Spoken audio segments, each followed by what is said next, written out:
how it all began.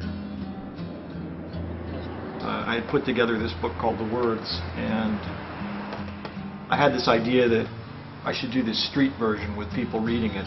I got to know this guy, John Larson. He was homeless, lived near my apartment in Hollywood. Sometimes I'd bring him back to my place and we'd talk. I brought him over to Rick's studio and we recorded with him. Yeah, I don't know about this born again thing. This is a complicated, extraordinarily complicated issue. You ever been in a Baptist church?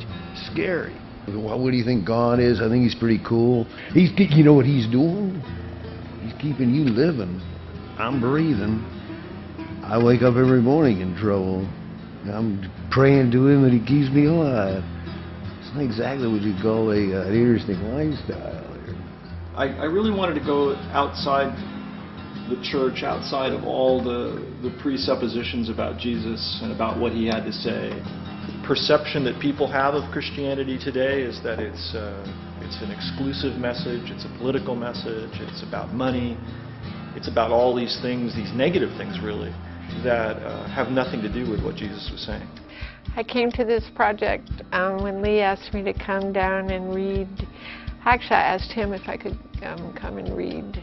What was incredible about that day was I had no idea what to expect. The environment that it took place in wasn't an environment set out for music.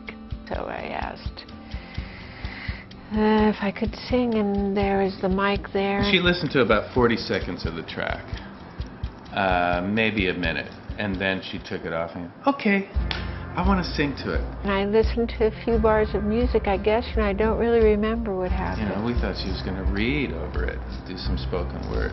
And the first thing I did was Nobody Knows My Name. And goes into the other room, and I was sitting, she let me sit in front of her on the floor. She had her eyes closed, and she was like in heaven somewhere. She had her eyes closed with a big smile on her face, and all these words were coming out in this melody and story, and I was just going, good God. There's so much in the record, when I look at it now, the 13 tracks that are there, that seem to tell this very clear, very cohesive story of the idea of Jesus being present in our world. But I think it had to do with like coming to a place like this and so much generosity happening. You know, we're not working with $100,000 and we're not working with any egos. Everybody who's coming here is going, you know, let's do a good turn for Lee, you know, because it's a good message and we want to be a part of it. That's the impetus behind a lot of music, but unfortunately by the time it gets to be recorded, that's not what's going on anymore. So it was pretty joyful, pretty great.